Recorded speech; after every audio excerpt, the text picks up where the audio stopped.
Socking a candy and eating strangers. The grass is always greener when the early bird gets the grease. We are saving trees, hugging whales, kissing hands, and shaking babies. Welcome to the hardest part of the ring. We're talking about NXT, November 11th of 2020. My name is Bob. Thanks for joining me again. I made it safely, sort of, to South Carolina. And my 12-hour trip ended up being 17 and a half in a Category 1 hurricane. And it was ugly. And well, the rest of the trip really can't get worse than this. So I'm in South Carolina, leaving for Birmingham, Alabama today, trying to get to the West Coast before hopefully I don't get locked down somewhere in New Mexico or whatever the hell, knocking on wood, or knock on the ring apron because it's the hardest part of the ring. All right, wild animals. Let's talk about NXT. The show was a lot better than the previous week. We opened the show once again with Hulk Hogan slamming Andre the Giant to triumphant music, a lot of horns, and they show a nice little Veterans Day package. Yes, it's great that WWE honors the troops, and they just fired Selena Vega within 10 minutes for tweeting that she supports unionization, and she was a hell of a talent. But they got a lot of other people there that got in trouble for worse stuff, and that seems to be okay. So I don't know. Yay WWE. I don't understand. But we open up this show. Johnny Gargano is on a television screen now. He likes wheels because he is the North American champion.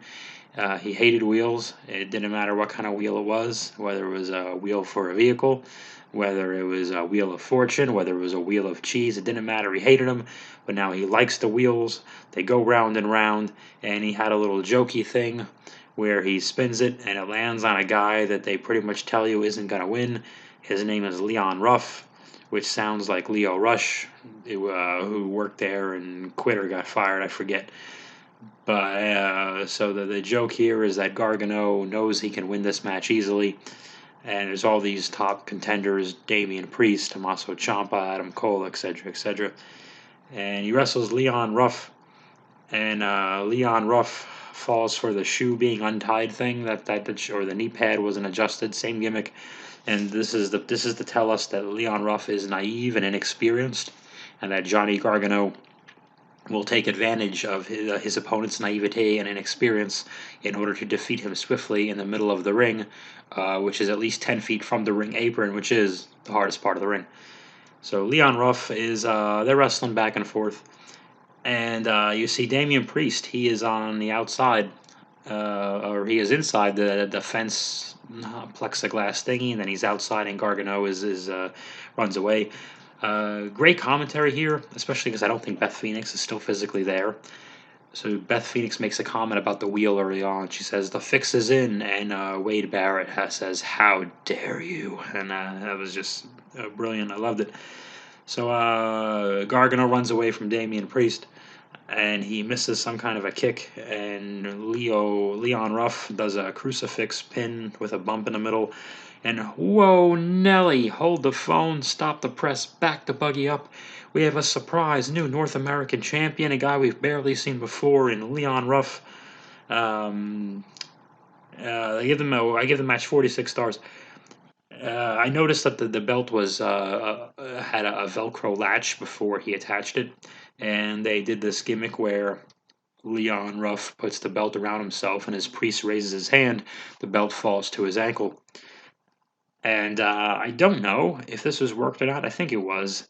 When I saw a GIF of it the night before, I thought, oh, that's just a weird, embarrassing thing that happened, so this got kind of spoiled for me. Oh, side note, if you're looking to avoid spoilers of Raw or SmackDown, it's really not that hard. But the NXT wrestlers, they tweet the hell out of their own show, and give everything away so quickly. And I always forget because we're talking about the Hulu edition. I forgot to mention that the Hulu edition for $7.99 a month, limited commercial interruption, all your favorite television shows and movies. Hulu TV in the palm of your hand, thumbs up, yay!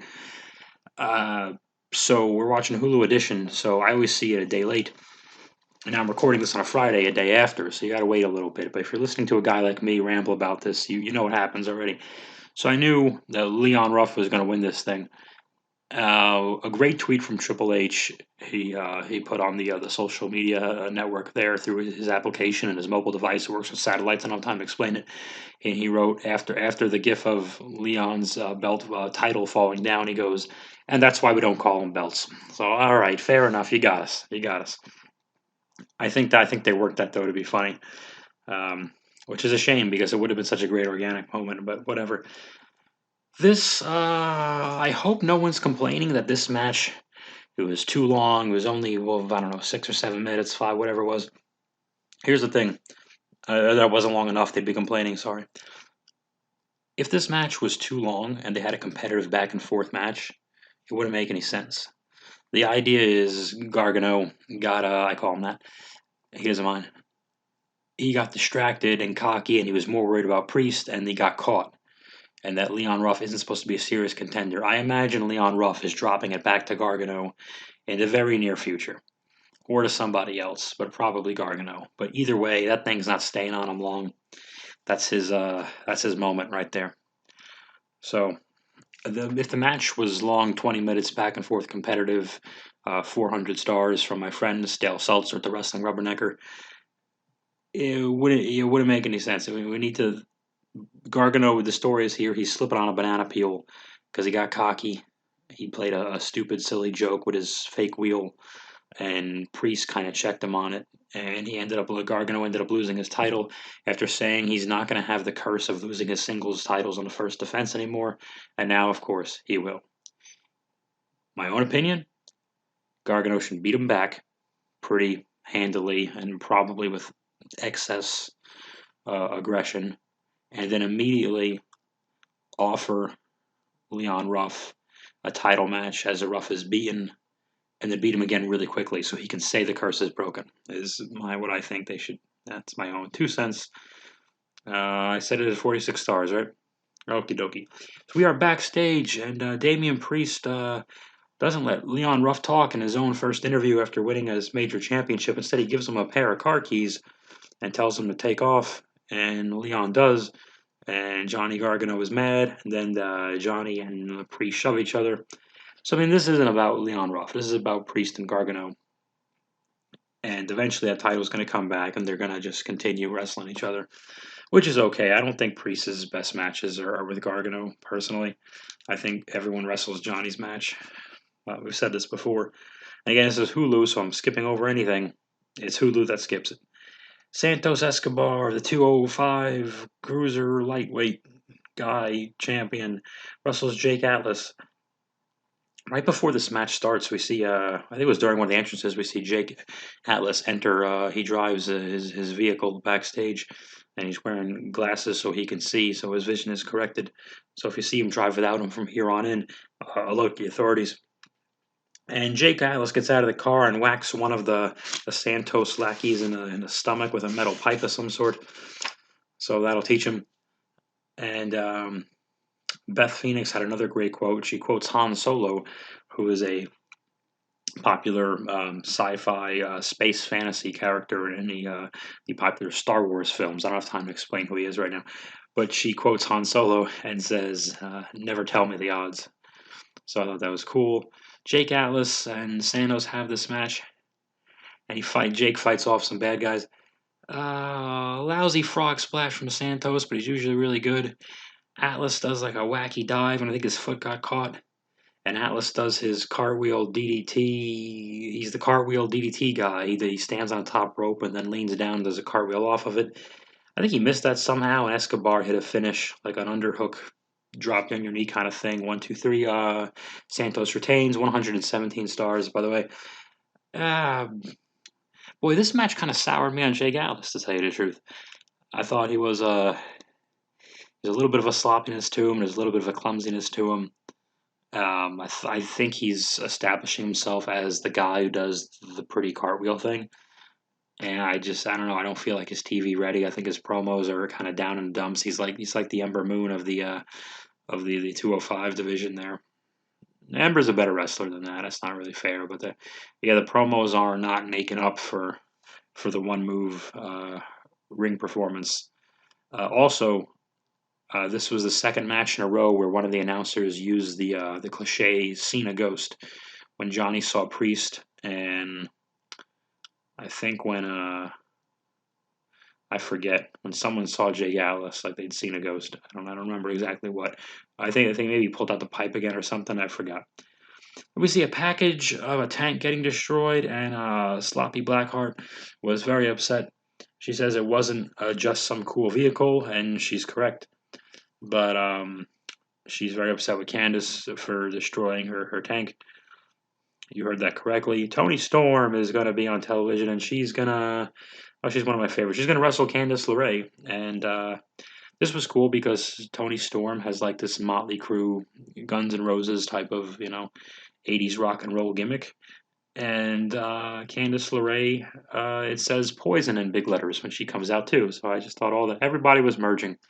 But after Poison and Motley Crue were represented, it wasn't exactly a Cinderella story for Toni Storm. Little joke. Okie dokie. So they had this match, and I thought it was cool. Candice LeRae cut a good promo before this. I'm getting bigger on her every week. She's pulling this off well. I like the different hair, but she doesn't need it. But I like it anyway. So I believe her that when she when she told Sloppy Blackheart how much she loved destroying her tank and how it was dumb and we're even, and then it gave the female gremlin from Gremlins 2 something to be mad about. Which brings us to our match. They worked the wrist lock, Tony and Candice, which I really liked. Candice was in a simple wrist lock and tried to go to all four sides and actually get out of the hold before, I guess like taking like a face bump there and something. I think at this part, Candice starts her heat and they go to break. Tony missed something. She hit the stairs on the outside, which is right by the apron, which is the hardest part of the ring. And they just go to break. And they do that sometimes, but it really hurts the heels because then we'll always see his baby faces just kicking ass. But we do that anyway. Candice wins with a foot on a rope, 1, 2, 3. Didn't see it coming, but I get why it happened. And I'm a Toni Storm fan, but sometimes your favorites can't win all the time. But Tony, this was good because she fired right up. She got pissed off about it. She didn't like cry to the referee like an underneath babyface would have just done, like boo-hoo that she cheated and lost. Tony got pissed off and jumps on Candice, which was great. I thought that was just enough to bring Tony's credibility back. She didn't lose cleanly, and she knew she was robbed, and she kicked ass about it like a good babyface. So very good. But the lady in a scream mask comes out. Oh, by the way, the Toni Storm match and Candice LeRae gets 620 stars. The scream lady comes out, and they do a double team on Tony, which brings the Gremlins 2 girl out, and to even the odds. And of course, the scream mask finally comes off, and it's the Indy Hartwell lady. But Indy Hartwell was the one who was sending them a new TV and being their buddy. It was the only logical guess anyway. So I don't know what the big reveal was, but for some reason they went that way. Oh, so there you go. So they're going to do a tag match, I assume, in the near future. Why wouldn't they do Sloppy and Tony versus Scream and Candice?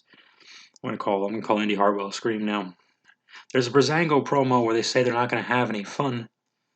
And maybe they were about to watch last week's episode. A little joke.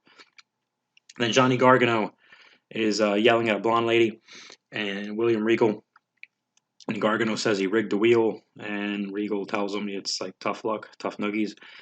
Then we have a Tommaso Ciampa promo talking about the locker room, and people are entitled, and everyone's saying they're tough and they're not tough, and you didn't have to say you were tough, and all these things. And I kind of dug it. I believe it coming from him, because this is something they would usually have Johnny Gargano say, and from Tommaso Ciampa, I buy it.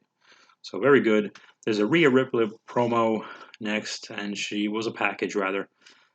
Yeah, I think it was a package. So Rhea's talking about her Mania loss, and Io Shirai's talking about Rhea's Mania loss. And Io Shirai's stuff is mainly in Japanese, and then she'll say one thing in English at the end. And they're using the packages to protect Io and cover for her there. I think she's dropping it to Rhea. I think that's clearly where they want to go. They're big on. Here's what I'm afraid of with Rhea Ripley.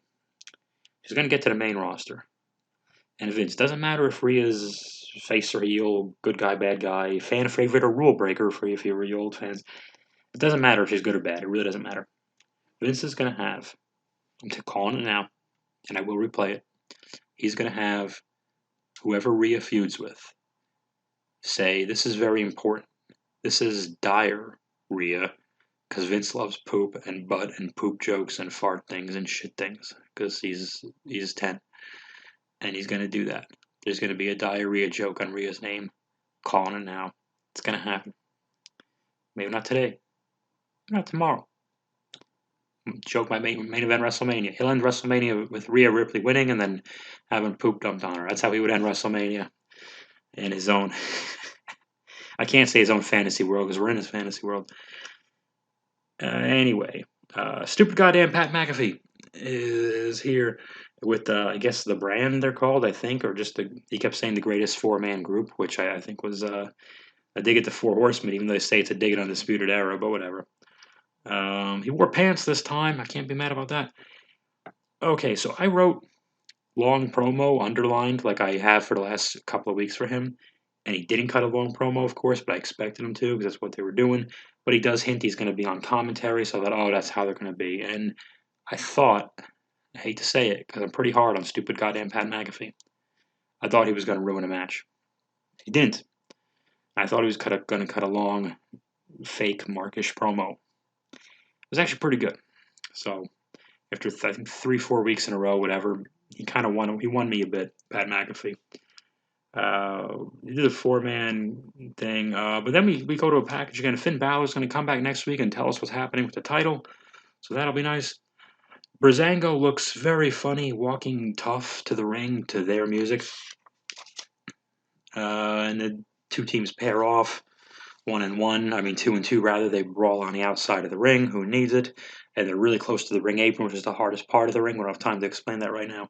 And Breeze throws one of the guys. I call this team the Good Hands, Oni Lorcan and Danny Burch. He throws one of the Good Hands sort of into Pat. The guy rolls and kind of hits Pat's knee, and Pat sells it like the guy's heel kicked him in the face, but kind of not really. It was weird. Jake Maverick runs out of nowhere. He's wearing pants too, but he always does, so that's normal. And he interferes, and Oni Lorcan gets hit with Fandango's finish. Oni kicks out, so you know this is we're staying with this group here. And I don't think anyone thought Breezango's taking this thing back for a second here. But anyway, Pete Dunne beats the snot out of Drake Maverick. I mean, it's funny how even if you're the shortest guy, you can be the most believable ass kicker if you are an ass kicker. So, and Dunne's a believable ass kicker. I'm big on him. They've planted the seeds for him turning like the first day he showed up. I was never so big. I think this is just to do a War Games thing, and what else is the point of this group really? So there's they hit their finish on the heels, the Good Hands. They hit their finish on Fandango, 1, 2, 3. The match gets 1,000 stars, and then Dunn does his wacky suplex thingy on Breeze onto the table, which I don't think broke on the outside. Pat, I wanted to hate him, and he cracked me up. God damn it.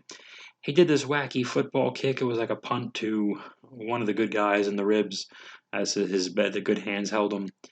And it was like he pointed in different directions and it was like, hoo yeah, whatever. And he does his, because he was a punter in the game of, well, in America, we call it football because we're idiots, but whatever. It's what it is. They kept that silly catchphrase about, we're the greatest, you suck, cheers. That makes no sense. So it wasn't a bad show by any stretch of the imagination. It was a very good show. Last week's show would have only been a good show by a stretch of the imagination. But Pat, yeah, fair is fair. He got me. He did a good job. I'm interested to see what happens with Finn Balor. Unfortunately, I think they're gonna have to give it up. There's no way. In 2 different places, they had to fix his bones in his face. I mean, he's going to be in trouble for a while. And that sucks. I think we're clearly going to do the tag of the Gremlins 2 girl and Tony Storm versus the Scream Lady and Candice LeRae, and that's just going to buy time. It's going to be hard to figure out what they're feuding over. I think there was something, and again, this is Hulu, so stuff was left out. I think there was a match not shown on the Hulu edition. Something with Dakota Kai and Ember. They interacted somehow in Xia Lee, the sister of Xia Brookside on the WWE UK NXT brand. Something with Xia Lee getting beat up by Raquel Gonzalez. I'll have to look it up, but I'm kind of interested in that whole thing. I thought there was something interesting to Xia Li, and I remember I was mad that Raquel Gonzalez kind of killed Xia Li's turn. Like, what was the point of laying her out after she does something? Because now it's not important. And we knew Raquel was going to lose the next week anyway, so it's a big tower of unimportantness. That's just the domino effect of everybody smushing their own angle, smushing each other's angle. Um, okay, the Pats group is growing on me a little bit, but we need it's going to be time for the UE to come out and take care of things because clearly it looks to me like they're setting up some big 4-on-4 war gamesy kind of thingy. I don't know. I would imagine. That's all I got for the hardest part of the ring right now. Wait, I mentioned it already. Yeah, Zelina Vega just got fired. Somebody who could talk and had heat and is pretty. What did you do? Why? That's really stupid. I don't know. You always hope it's going to be a work. That's how jaded you become from all this kind of stuff. You hear and go, oh, they're doing a thing, or oh, maybe they'll work this into an angle and they'll bring her back. They'll do like a Drake Maverick kind of thingy. Like, oh, okay. Um, this isn't over. By the way, there's no way. By the time I'm recording this, there's probably a bunch of back and forth. And of course, we know Aleister Black, who I'm a big fan of as well, is married to her. That's never good. And they're not. I can't say they're going to take it out on him and do what make him lose and have nonsense angle. He was already doing that, so I don't really know. I really have no idea. That's a bummer, but man, hopefully we get some people back and we can have some more audible litmus tests of who's really over with the crowd. Because I don't think WWE is paying attention to enough to their fans on social media saying we like this one, we like that one. And now it's just kind of like, well, we'll pipe in the cheers, and they must be getting over. Listen to the cheers we piped in. But I'm gonna have to pipe myself out and hit stop. So hopefully on Tuesday, maybe, hopefully sometime late Tuesday, I will be in a hotel rattling off the WWE Raw next week, and I would be in Flagstaff, Arizona by that point. Okie dokie. Uh, remember the Alamo. Okay, have a good one, everybody. Hardest part of the ring.